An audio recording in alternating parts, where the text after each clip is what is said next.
What's going on, everybody? So before I go live to continue my hard stuck diamond strategist solo queue struggles, I wanted to do a little bit of a video here. Basically, I'm just going to go over some of my favorite heroes in each of the classes. This is not a tier list. I hate tier lists. But yeah, I just kind of wanted to go over that. I've been trying to put together some information to kind of throw this together. I feel like I didn't have enough at first. Now I might have too much. So I'm going to try and make this as quick as I can. I'm going to put timestamps in here for all that stuff as well. And I guess I should say at the start here, if you guys have any ideas for other videos or things you'd like to see me discuss or whatever, if there's certain characters you like, I want to know about that. If you're not sure what characters you might like, if you have any questions, I might be able to point you in the right direction. I have played every character. I don't have extensive time in every character, but I have a good understanding of most characters. So if there's like a play style you have that you might want to kind of go towards, I might be able to point you in the right direction. So feel free to ask all those questions and stuff in the comments below. But yeah, again, I hate tier lists. This is definitely not going to be one. This isn't the best heroes. I'm 40. My age is catching up to me with my reaction times and stuff. It's still not bad. I think I'm pretty okay for a 40-year-old. But the Spider-Mans and stuff like that, the amount of concentration and reflexes and stuff, it's just I don't think I could keep up. I might be able to practice enough and get to a point where I could do okay, but just not really for me. So these picks here are just basically characters I like to play. Now, keep in mind that I mostly play strategists, so that's going to be the main focus here. But I do like to try and have at least 3 heroes in each role that I can play. If I need to fill, that's usually where I sit. I will try and be the last pick, and I'll just fill a role. Except in ranked, I'll usually switch or project or pre-pick or whatever. I will always pre-pick a strategist. I feel like that's my best role. I feel like it suits my talents best, so I'll sit there. But I do try and have at least 3+ characters in each category that I can comfortably play. So if I need to, I can. It's one of the issues that comes in with not having a role queue. And again, I'm not really for, I'm not really against, I'm fine with either. Yeah, I can't really practice other, especially duelists. I can't really practice other stuff because in quick play, everybody insta locks that. And I would rather win than play my own preference. So I tend to fall into strategist every time anyway. So I don't really get to practice a ton, but I do have a decent amount of knowledge here. So yeah, and then obviously with when you get higher into ranks in diamond, you start getting picks and bans. And because of that, you want to have extra characters you can play. If you play Luna and Mantis as a strategist and your Luna gets banned and your teammate picks Mantis, you're kind of screwed, right? So it's nice to have a third pick that you can fall to. So I'm probably going to have more in duelist here, but I have about 3 in each. And duelist just because there's so many characters, right? Yeah, anyway, we'll get into that. Again, this is mainly going to be focused more on the strategist side of things because that's what I have the most time in, like significantly more time, like a lot more time. So most of my tips and stuff are going to be with that, but we're just going to kind of go into my mindset when I pick them, why I pick them, that kind of thing. Okay. So as you can see here, we're on our first one here with Vanguards. Penny. Penny is probably my go-to. I feel like she can be both a bit of a semi-dive tank as well as just being a frontline tanker. She's not quite as healthy. She doesn't have as much shield, so she's not a great solo frontline tanker, but she can get the job done. I like her web, her right click. I should point this out first before I get carried away. My controls are going to be extremely different than what probably all of yours are. So I'm just going to try and I'm gonna not say like aside from like left click and right click, that's usually the case, but like W is my mines. W is probably your move forward. So again, all that aside, I'm just going to try and talk about the actual abilities and not necessarily what button they're on. I got to keep that in mind. But yeah, her right click with the web, it's on a pretty short cooldown. It's like 3 seconds. You can web like a Spider-Man out of his ult, an Iron Man out of his ult, a Scarlet Witch out of her ult. There's so much you can do with this web. If you got a Black Panther running around on the back lines, if you can web him, that's huge. Yeah, just so much utility in her. I really, really like her. She will always be my go-to pick for Vanguard. I enjoy playing as her. Yeah, she's just super fun to play, and just an all-around decent pick, I feel. Moving on to some of the more meta picks, I guess you could say.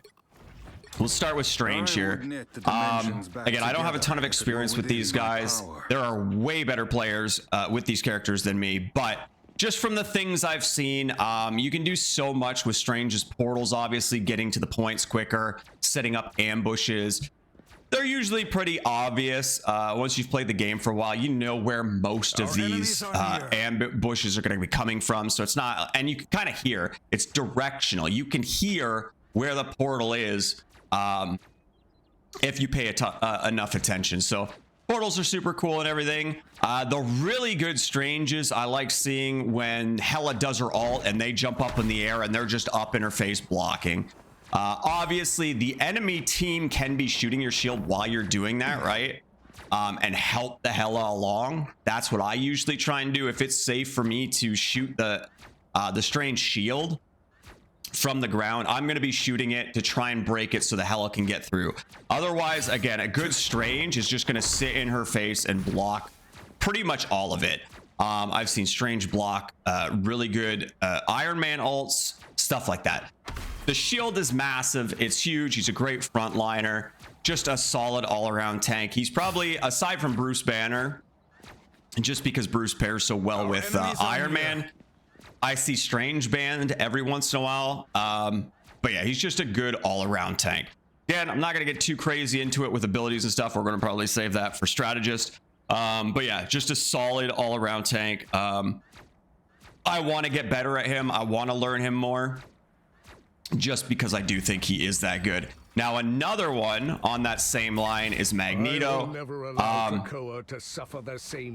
Really good being able to both protect your teammates with your bubbles, which I'm pretty sure, I don't know if they're timed exactly or if they absorb a certain amount of damage. Either way, really good. He's got the shield wall that's on a fairly quick cooldown, 3 seconds.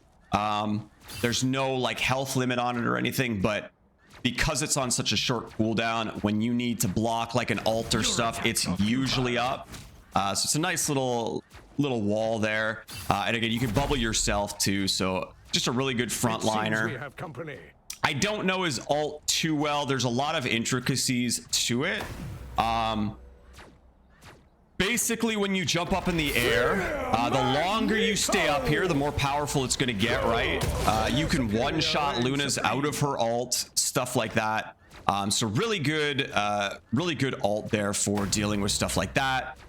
It also, if you'll see under the crosshair here, as enemies are shooting, it's going to draw in projectiles and stuff and make it even more powerful. Again, I don't know the intricacies of it that well. But either way, solid tank, somebody I definitely want to learn to play a little bit more. Just a solid frontliner. Lastly, I want to talk about Venom just a little bit. I haven't had a ton of time to play him. Again, more of a dive tank, right? You're going to swing around and you're going to jump on your enemy team, stuff like that. Super fun to play. The only thing with him is he's only got the one web swing and it's on like a 5-6 second cooldown, something like that. Eight, even worse. So he's only got one, whereas Spider-Man, I believe, has 3. So Spider-Man can swing around a lot more. You're not going to be able to be as crazy with Venom, right? But you're not going to be able to swing around like crazy like Spider-Man. Now, one thing I want to point out that we're going to get into in some of these characters, I don't know if it's going to be many, but that might be a whole separate video, but there are certain settings with specific characters. If you look right here, it's named something different with Spider-Man. It's assisted swing or something like that, but it's basically the same thing. So when you have this on and you use your swing, it's going to randomly just select a point for you. It's going to automatically pick a point, and it's just gonna swing. Actually, one thing I'm gonna do real quick, make it quicker. It's just gonna automatically target a spot and swing for you, right? Which is great. I might actually keep this on Venom, the automatic thing. On Spider-Man though, I have that turned off, and what that does is it lets you target. So if I'm just looking into empty space and I press it, it's not going to do anything, right? Whereas before it would have automatically latched on up there. Now you kind of have to look where you're grabbing, right? But what that lets you do that the automatic one doesn't let you do is now you could potentially like pull yourself in or through a doorway or something like that, right? So it gives you more versatility in terms of being able to dive teams in different ways, rather than just like swinging up in the air and diving down. So I might keep it on automatic just because with his playstyle, I don't know if I need to do that as much, but I don't know. It's kind of nice to be able to pick where you want to latch on to and have that bit more versatility. Anyway, with Venom, super fun.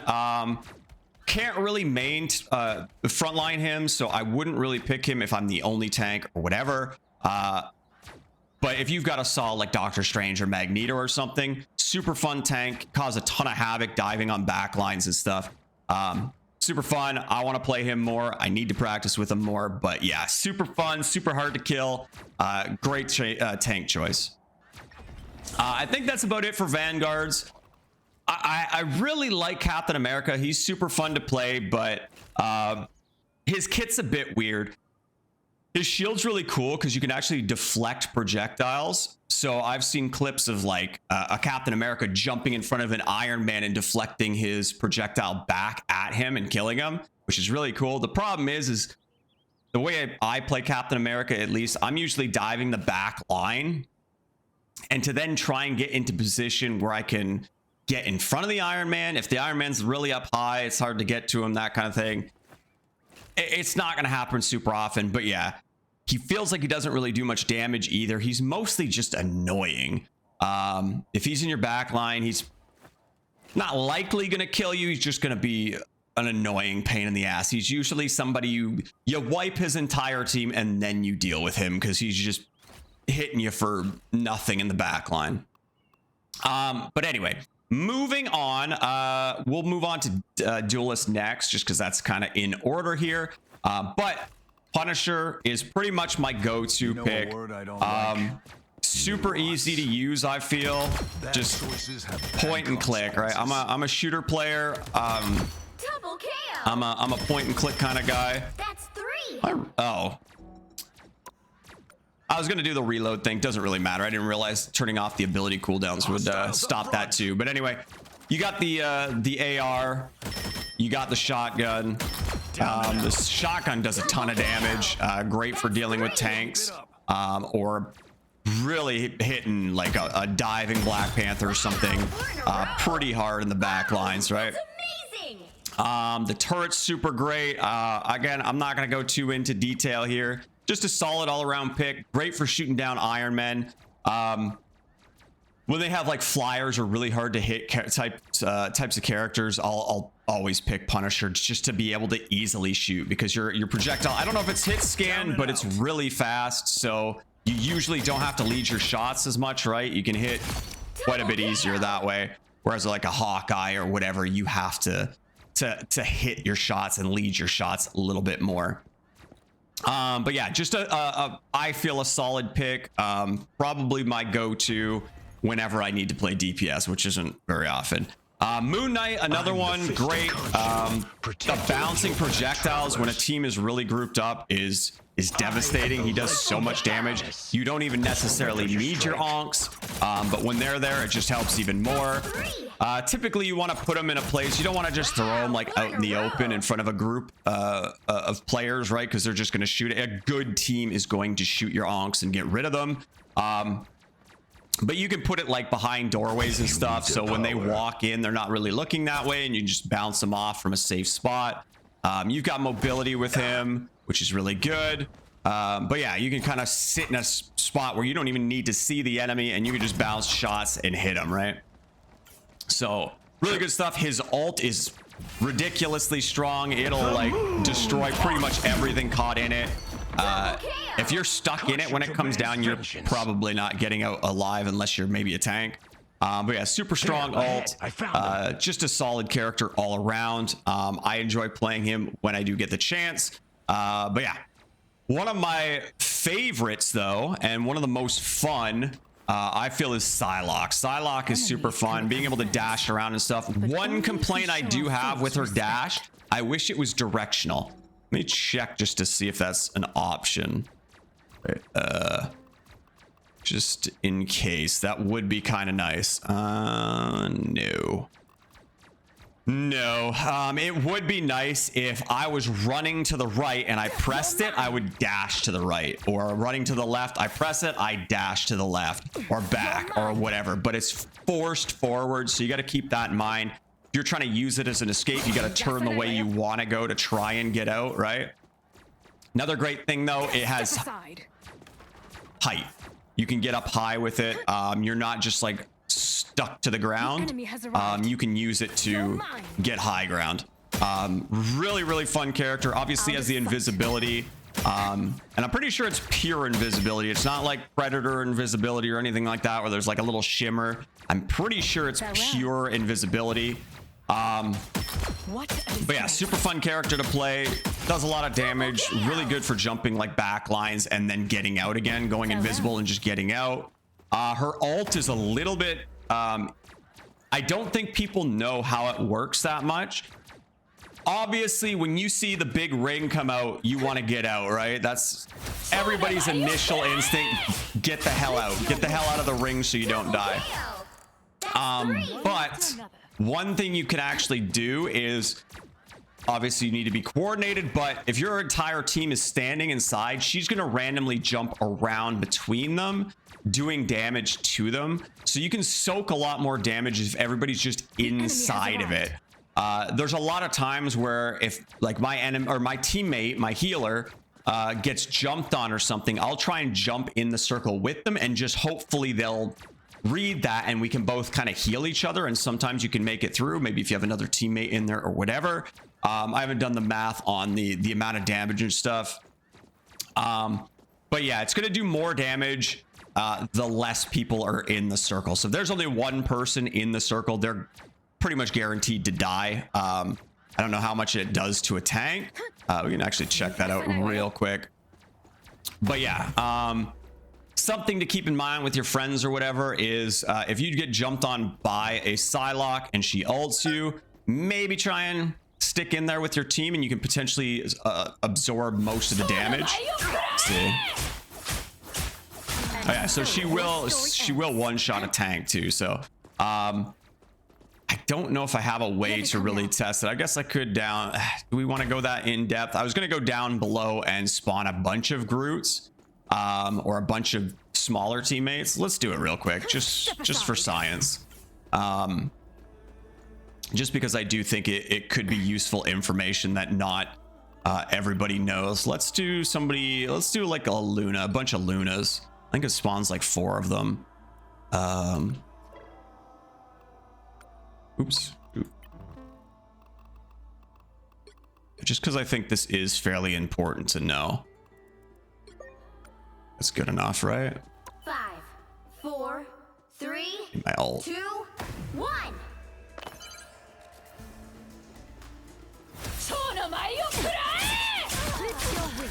So 2 Lunas are gonna die. Can I spawn more?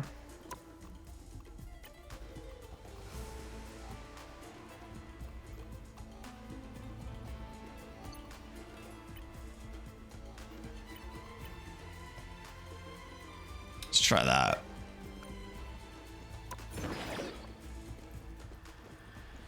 Just because I'm curious. Cooling down. 4, 3, 2, 1.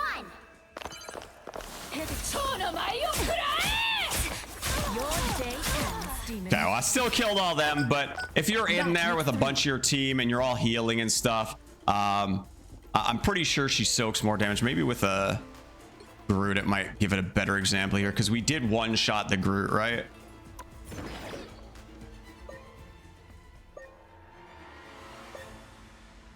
Five, 4, 3, 2, 1.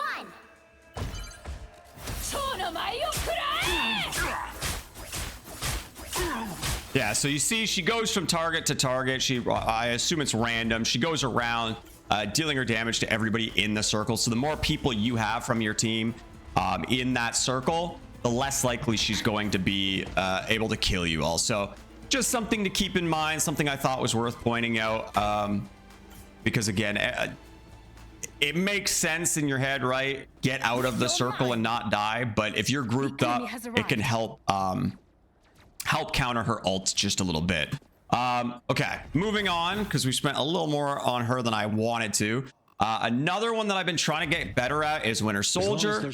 Winter Soldier's really fun. You got your pulls and stuff, and you can do some cool stuff where you pull an enemy out of the group, turn to the side, and you can actually dash push them out. Like if you got them in a doorway or something, you can potentially pull the Groot out and knock them to the side, right? So you can focus them down with your team, and then his teammates can't heal him or whatever. So super cool stuff with him. His again and again is super crazy. If you get that thing going, something I'll point out that you might not know, when you see that little symbol above their head as Winter Soldier, it means they're one-shottable by your ult. So if I was to ult, it would one-shot him immediately and give me another charge. See, now he doesn't have it. So if I do it to him, it's not going to instantly kill him. This guy, again, you can see the little strike thing or whatever symbol there. That means I can one-shot him. Just a little tip there.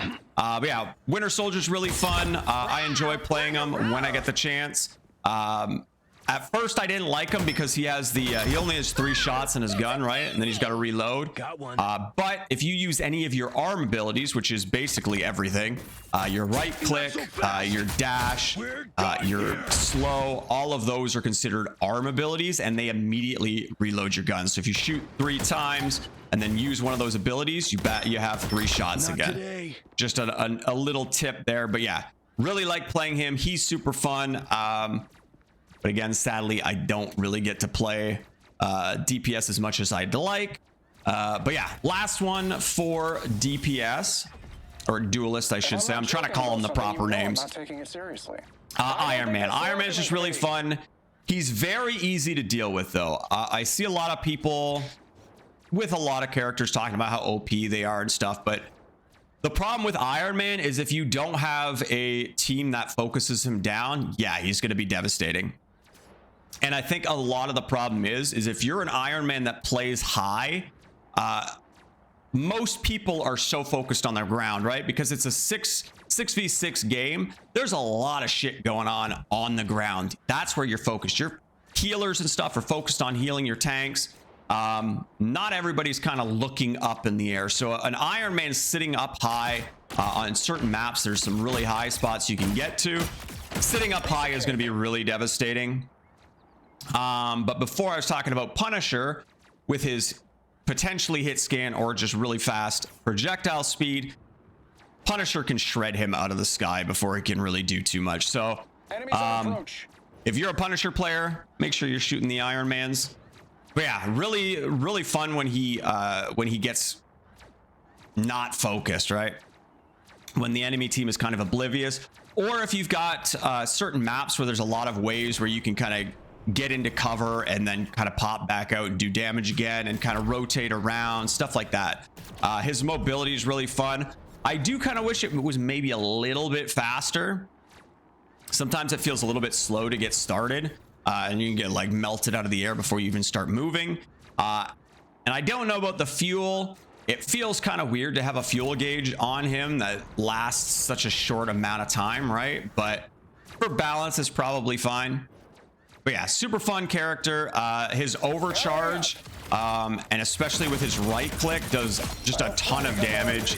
And this is without the Bruce Banner buff. That's why you'll see a lot of Bruce Banner buffs in the higher ranks, is because of that combo being really strong and Hulk just being annoying in the back lines. But yeah, Iron Man can be really strong, and then obviously his pulse, or infinite pulse, or whatever it's called, can be really devastating too. That'll knock a Luna out of her ult. I've knocked Cloak and Daggers out of their ult, stuff like that. Really powerful ult. But yeah, he can be focused out of the air, so you got to be mindful of that. If you are getting focused down out of the air a lot, you probably want to jump off him. All right, now getting into the actual the meatier bits here, where I have a bit more knowledge. I have some tips and stuff written down that I've kind of discovered over my time playing these characters. So again, I can be a little bit more detailed here with Mantis, and Luna mainly. But yeah, super versatile healer. She's more of an off healer. Your heals are fine, but they're not like super bursty. So typically, if I play, I'll always play Mantis if I can, usually because Luna's banned. But if we have, let's say, a Adam Warlock and a Mantis, which is actually a pretty common combo, if we're not getting enough heals, I'll probably switch off and play either like a Luna or a Jeff or something like that with a bit more burst heals. But yeah, depending on what my partner is will kind of dictate how I play as well. So obviously with Mantis, you've got your right click, which is going to be your it's got a little burst heal at the beginning and then a heal over time. So you have that, and you're using your life orbs, right? The little leaves just under the crosshair there. You've only got 4 of them. So you can actually burst heal a bit because of that initial heal, as well as the heal over time. So the heal over time won't stack, but those initial bursts will. So if you really need to keep somebody alive, you can pop a bunch on them. But again, keep in mind your leaves are a resource and that you need to manage them. So we're not going to go over all her abilities and how they work and stuff like that.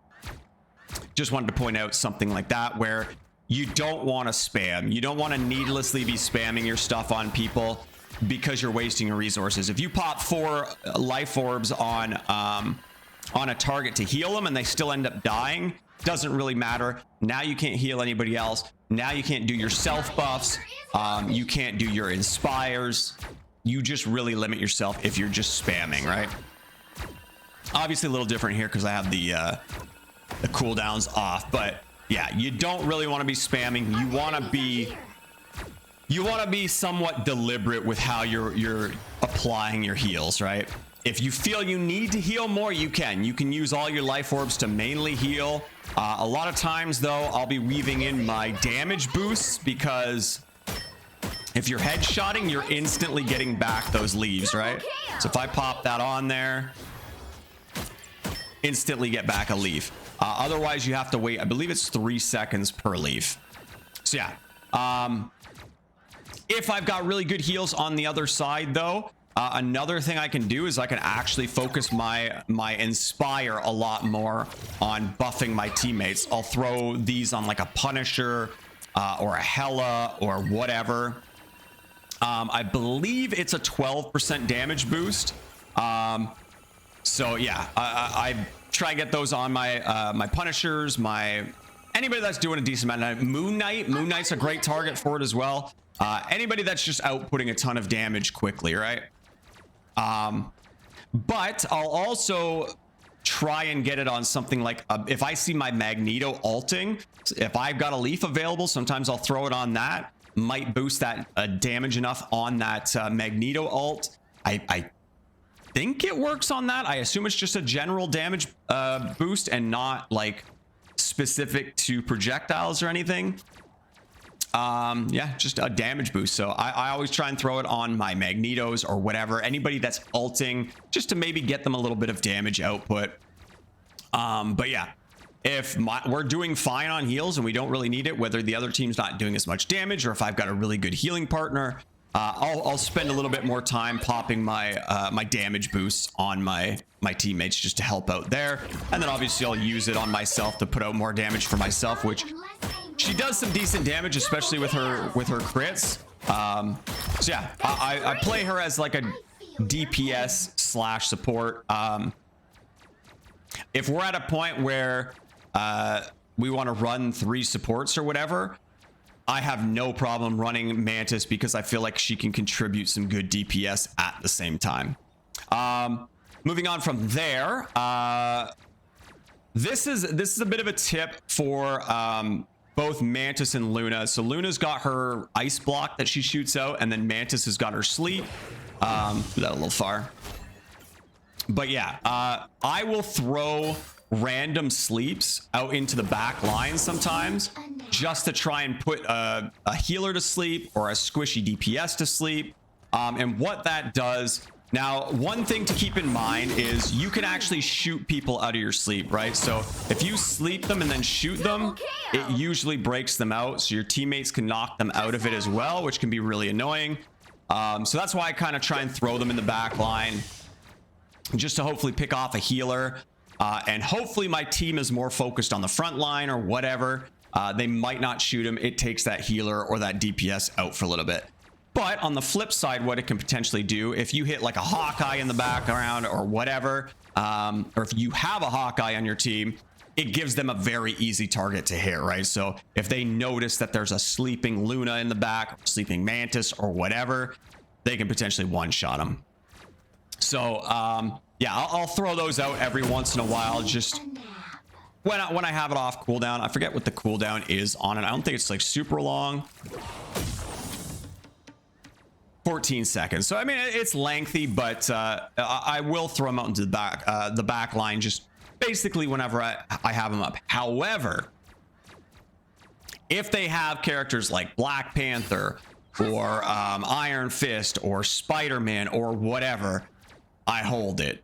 If I'm getting dove by anybody really, I will hold that so I can it's kind of an AoE, right? So I can throw it at the ground and have a little bit of an easier time hitting that person that's diving me. But yeah, if they've got or a Venom, another example of a dive character there, Captain America, you can just ignore him. But yeah, anything like that, I will hold those for those specific situations, just because I would rather be able to take out a Black Panther that's diving me than maybe pick off an enemy backliner, right?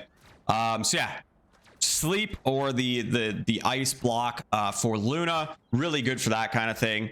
But yeah, just again, different ways. You got to read those situations to know how to use them in the right situation, right? Hostile ahead. Now, something to keep in mind, this is again kind of for Luna and Mantis, is both of them, when they use their specific abilities, will get a heal over time, right? So if I stand in front here, take a little bit of damage. Anytime Mantis uses one of her leaves, whether it's to buff a teammate or buff her own damage or heal a teammate, it'll apply a heal over time to you anytime you use one of those leaves. So just something to keep in mind. It's a little bit of self-sustain, really helpful for kind of keeping you topped up. And on that note, with Mantis, her passive, you can see the little wind trail coming out of her back there. She gets that when she's at full life. So if I take some damage here, you see I don't have it anymore, and I'm moving a little bit slower. So when I am at full health, I get that wind trail, and now I can move faster again. So again, just the heal over time is a nice way to keep yourself topped up and keep that passive, so you're moving quicker, harder to hit, all that good stuff. Yeah, probably my go-to character, definitely just because she's so versatile, because she can do so much. She can DPS, she can heal. You're probably not going to have the biggest heal numbers every game, but if you're doing the other stuff well also, you're still contributing. That's something I always go over in my head. Like I'll see, I had a game where I had I believe it was a rocket. I think he played as Luna as well, but he had like something like 60k healing. And I just played Mantis the whole time. And I think I had 30-ish K, a little more than 30k. And I kind of wondered, like, am I doing my job or whatever? I think I am. I'm pretty sure I am, because I was getting a lot of my own damage out. I think I had like maybe 20k damage. I was getting my heals out. I was getting my damage boosts out. We ended up winning. So I think I was doing my job in that situation. But it is something in the back of my head. It's like, am I doing enough healing? You're not really there to be a main bursty healer. So just keep that in mind. I think that's kind of it with Mantis. Yeah, she's just kind of my go-to. With her ult, there's nothing too crazy about it. It does give a speed boost to your team though. So sometimes you can use it very aggressively, right? If you want to make a push, if you can save it during a fight, you don't really need that heal over time that it offers as well, and you are surviving through a fight, you can kind of use it midway through a fight to kind of get a damage boost plus the healing, and make some pushes and chase down some stragglers and finish them off, right? So lots of different ways to use her stuff. All depends on the situation and how the current fight is playing out. So let's move on to a little bit of Luna. She's got a bit more things that are there's okay, so there is a thing with her ult that I don't know if it's true or not, or whether it is patched or not, but it's something I do anyway.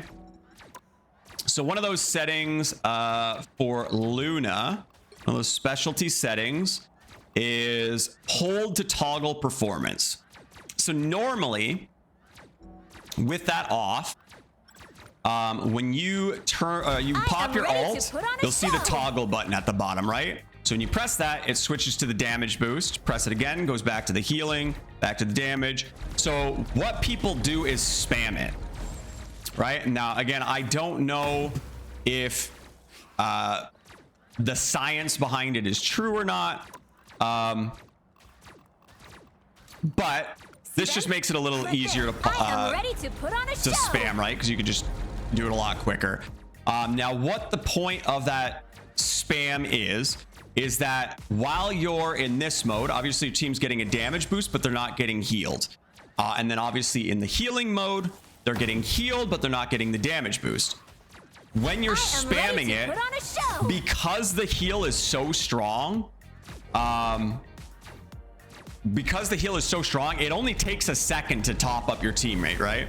So while you're switching back and forth, you're weaving in shots from your teammates to get that damage boost. Now, again, I don't know the science behind it. I don't know if the damage boost is the second the projectile launches or whatever. I thought the projectile color changed for a second. But yeah, you're basically just healing and getting the damage boost at the same time. So you'll see a lot of Lunas doing that. You'll see them spamming it like this, and that's what it'll look like. And basically, I guess you're getting in the damage boost at the same time, sort of. So in that split second where it's the healing and they shoot, they might not get the damage boost, but in that split second where it is the damage boost, they're getting that extra damage. So I don't see a downside to doing it currently because you are healing so much with it already. Yeah, I just spam it anyway. And having that hold to toggle thing just makes it way easier to spam because you're now, instead of having to tap it each time to switch back and forth, it's like when you press and release, you're going back and forth. So you're kind of doubling the speed in a sense of how fast you can spam this. Whether that matters or not, I don't know, but I'm not doing anything else when I'm dancing, so I might as well be spamming, right? So yeah, I just do that just because. Now, the only other thing with Luna that I have is obviously your left click is both a heal and a damage, right? So if I'm healing. I can switch and do damage. That's what I like about Luna. Super simple to use. Still not sure why she is a 2-star and Mantis is a 1-star, because I feel like there's a lot more you have to juggle with Mantis. But anyway, one thing is your abilities will actually travel through your teammates. So you see the enemy back there. Obviously, you're not going to be able to line it up every situation, but you can actually kind of heal and damage at the same time.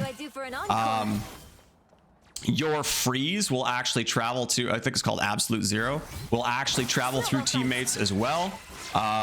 So in a way, you can actually kind of use your teammates as a meat shield. It's not like super consistent. You can see it's not doing it now. I don't know if it's something with the head hitbox or something. But just something I kind of noticed is you can kind of shoot through your teammates. Whether that's important or not, it could be. It could be if you line it up enough. Yeah, you can kind of use your teammate as a meat shield while also healing them and damaging enemies behind them. So just keep something like that in mind. It might just be a finicky, weird hitbox thing too. But yeah, it's something I try and do just to be a little more efficient when I can. But yeah, I don't know how actually consistent it is. I think that's kind of it. In terms of other strategists that I play a little bit of Cloak. I don't have a ton of time with her and him yet. But it is something I kind of want to learn a little bit more. Adam Warlock's nice as well, but he's more of like he's another off heal, but he's actually a little more focused on dealing damage as well. And then just having the utility of being able to revive your whole team. I should mention this because I see a lot of bad Adam Warlock ults where people are just doing it like out in the open. So what he does is when he does this, he'll revive teammates. There's a big circle. I don't know if I can see it. There's a pretty big circle outside of this like golden circle. That's like the radius of it. I think we kind of saw it there. Born again. I think that's it on the outer edges there. I don't know. It might just be a lighting thing. But anyway, there's like a bigger circle. So any of your teammates that die during that ult will revive within that range. And it can be massive. If you're losing a team fight and you pop back as like a warlock and pop this out of the way, not out in the open where they can just kill you. You pop this out around a corner or something, you can revive pretty much your whole team and get back into the fight. So just keep that in mind. You don't want to be popping that where you can get easily killed. It's somewhat easy for the enemy team to find it as well. Again, I believe there's like a big red ring, at least when the warlock is on the enemy team. There's a big red circle that kind of covers the ground, kind of like an alt indicator, right? So you can kind of find it, but if you're smart as an Adam Warlock and put it in the right spot, it can turn the tide of a fight really easily. And that's where his heal kind of comes in too. So he's only got the 2 charges of his heal, right? It's like a chain heal. Quantum magic. So when you get revived by the Adam Warlock ult, everybody comes back at like a lower HP. So his heal is kind of synergistic with that specifically, where when everybody pops back from the revival, you can kind of pop one of those and heal a bunch of them all in that group, right? So something you can do is you get that big revive off back around a corner or whatever, and you want to go right back into the fight. What you can do is you can use your soul bond, which links a bunch of people in the area, so you guys kind of all share damage and it's spread. It makes it harder to like one-shot down a specific character. You can soul bond as well as heal them right out of that revive and get right back into the fight, and you're gonna have a lot more health than the enemy might think you would. So again, I don't have a ton of time with him, but just a little thing I noticed with him that I thought would be worth pointing out. Other than that, I don't really play any of the other healers too much. I would really like to learn Loki a bit more. I do think he is a bit more complex because you have to manage placing down all your clones and stuff. But I do think he has a ton of value, and his ult being able to copy any character is super versatile, right? So you can copy your own like Luna or their Luna or Mantis or whatever if you need the healing. But you can also copy like a Punisher and use his ult to put the pressure on the other team and be aggressive with it. You have so much versatility as Loki. I do think he's a very strong character. I just haven't put in the time or effort to actually learn him, but I do think it's probably worth learning him. Obviously, you have to kind of know your team, right? Your team, the enemy team. You have to know a lot of different heroes. Because you're not just copying their ult, you're becoming them, and now you have all their abilities too, right? So you're in this for, I didn't see the time, maybe 15 seconds. So you are playing as that character for a little bit. If you have no idea what the character you're copying does, it's probably not going to be that useful, right? Now, you obviously don't have to pick a character you don't know, but if you want to have that utility, it's nice to have that game knowledge so you kind of know what every character does and you can pick the right character for that situation. So I do think Loki is a very strong character. His heals are okay. The big one with him, I think, is I have many faces. what are they called? These stone things. I forget what they're actually called. Where are we? Regeneration domain, these rune stones. Those things do so much healing. I feel like I can never kill anybody that's inside of which is going to take me into a point later. Loki in general is going to take me into one of my little bonus tips. So we'll move on to that. I'm gonna move away from the blasting lasers here. But yeah, we'll get into some minor bonus tips here as well. Just a few things I think are important. Now this one's going to be super personal preference, but if you go up into your settings and into accessibility, you can actually change the color of the outlines of your enemies as well as your teammates. I believe red is the default for the enemy and blue is the default for allies. I don't usually have any problems seeing my allies or whatever. I don't really have any problems seeing enemies either, but what I will do, and I do this in a lot of games that allow this, I did this in Halo when I played, I like yellow.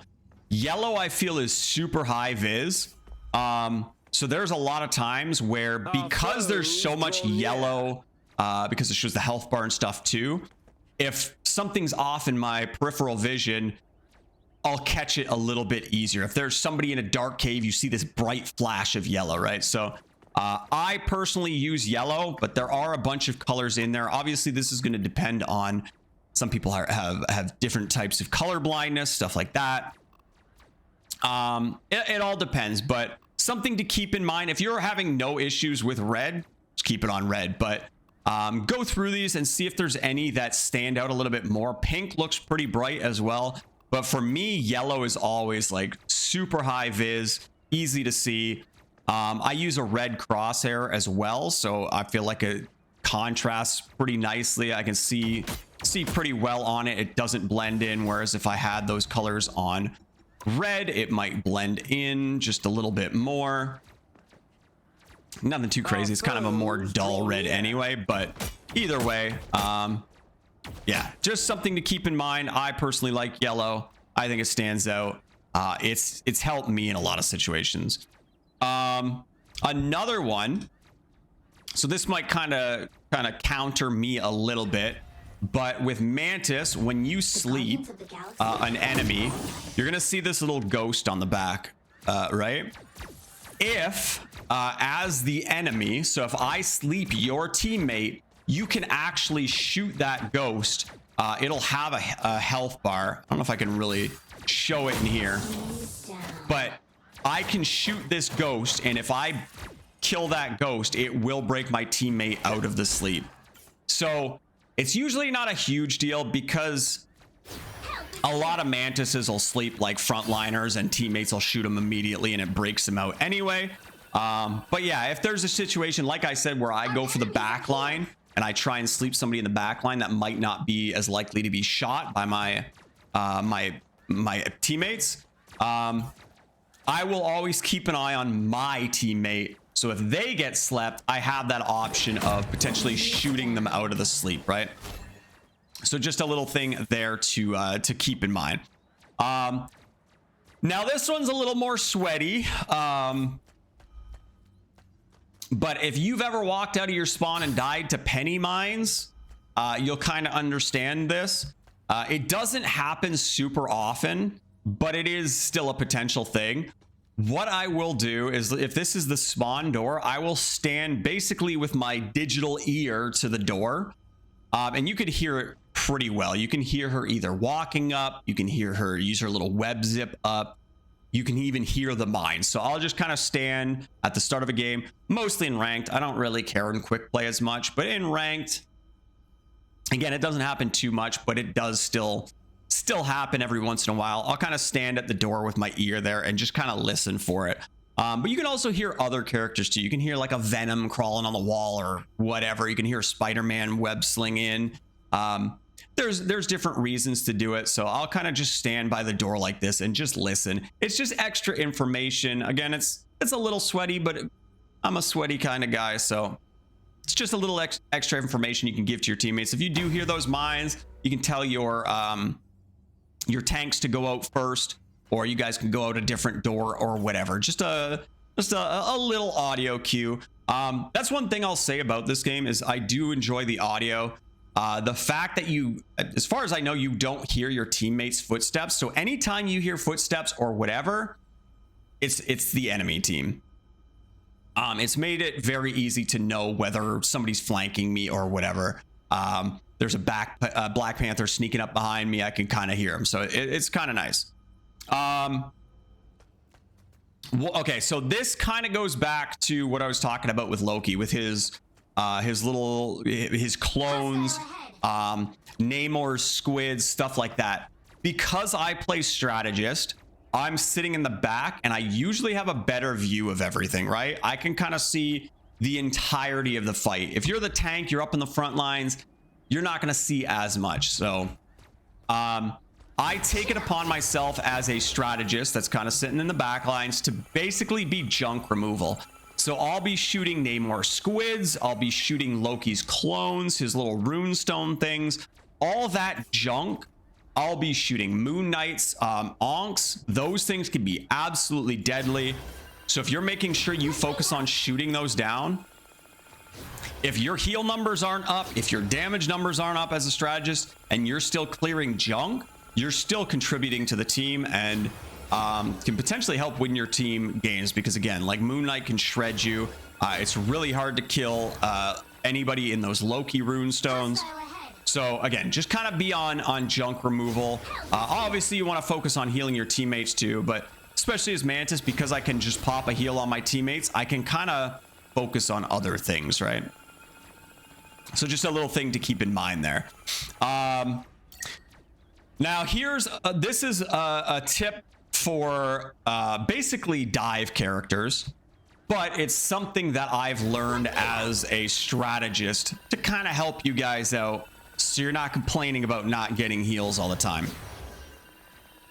A lot of things that these people don't understand, not everybody, but the rager ones that get mad when they're not getting healing, something they don't understand is that healers don't all have infinite range, and they can't see, or they can't shoot or heal you through walls and stuff.